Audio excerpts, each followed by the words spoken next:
नमस्कार। हम सब जानते हैं कि वेद हिंदू धर्म के सबसे पुराने और सबसे पवित्र ग्रंथ हैं। पर क्या कभी ये सोचा है कि इन महान ग्रंथों से जुड़ा एक ऐसा सवाल है जिसका जवाब इतना सीधा नहीं है। सवाल ये कि आखिर इन्हें लिखा किसने। तो चलिए आज इसी दिलचस्प पहेली को परत दर परत खोलते हैं।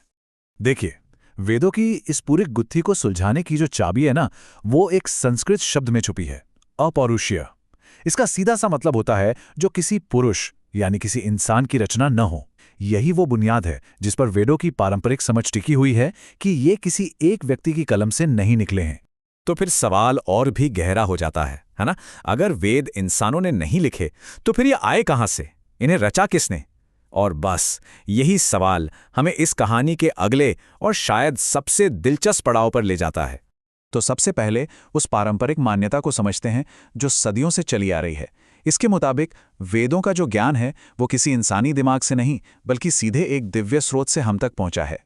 जी हाँ, अगर बिल्कुल साफ शब्दों में कहें तो ये माना जाता है कि वेद किसी मनुष्य की कृति नहीं बल्कि स्वयं देवताओं की वाणी है। यही इनकी देवीय उत्पत्ति का मूल विश्वास है। अच्छा, इस दैवीय ज्ञान वाली बात को और बेहतर ढंग से समझने के लिए एक और पवित्र ग्रंथ का उदाहरण ले सकते हैं। जैसे इस्लाम में ये मान्यता है कि पवित्र कुरान अल्लाह का कलाम है जो जिब्राइल फरिश्ते के जरिए पैगंबर मोहम्मद साहब तक पहुंचा। ठीक कुछ वैसी ही मान्यता वेदों के बारे में भी है कि ये देवताओं का ज्ञान है जो उन्होंने ऋषियों को सुनाया। मतलब दोनों ही मामलों में ज्ञान का जो सोर्स है वो इंसान नहीं बल्कि एक परम शक्ति है।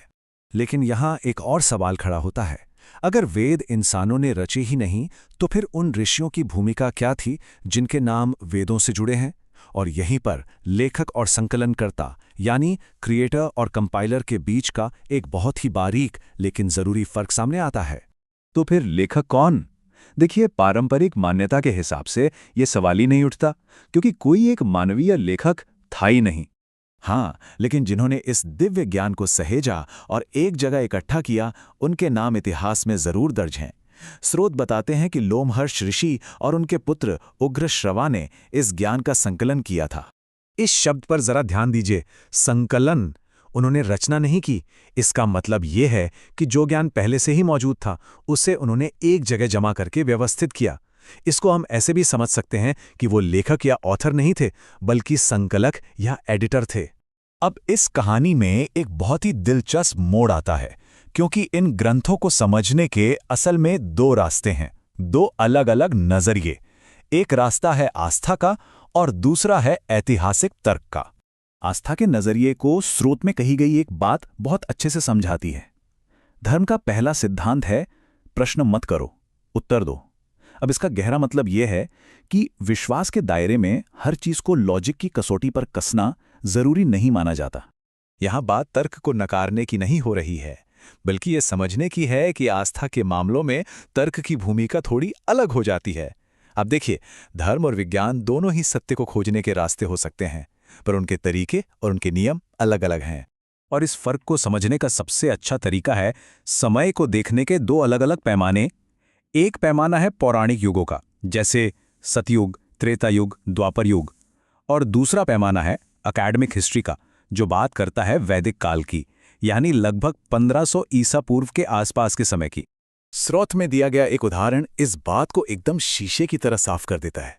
हुआ ये कि जब किसी ने त्रेता युग के राजा दशरथ के बारे में सवाल पूछा तो जवाब मिला कि यह सवाल ही गलत है। क्यों? क्योंकि आप पौराणिक समय के एक पात्र को ऐतिहासिक समय के पैमाने पर नहीं तोल सकते। आस्था के नजरिए से ये दो बिल्कुल अलग अलग टाइमलाइन हैं और इनको आपस में मिलाना तर्कसंगत नहीं है। तो इस पूरी चर्चा से तीन सबसे जरूरी बातें क्या निकल कर आती हैं? पहली, वेदों को पारंपरिक रूप से अपौरुषेय माना जाता है, यानी वो किसी इंसान की नहीं बल्कि दिव्य चेतना की उपज है। दूसरी बात, लोमहर्ष ऋषि जैसे महापुरुष इनके लेखक नहीं बल्कि संकलनकर्ता थे। और तीसरी और शायद सबसे अहम बात, इन पवित्र ग्रंथों को समझने के लिए आस्था और इतिहास दोनों ही नजरियों की अपनी अपनी जगह है। और आखिर में ये पूरा विश्लेषण हमें एक बहुत बड़े सवाल के साथ छोड़ जाता है कि जब कोई भी समाज अपने अतीत को, अपनी हिस्ट्री को देखता है तो वो आस्था और तथ्यों के बीच की वो महीन रेखा आखिर खींचता कहाँ है? ये एक ऐसा सवाल है जिस पर हम सबको सोचना चाहिए।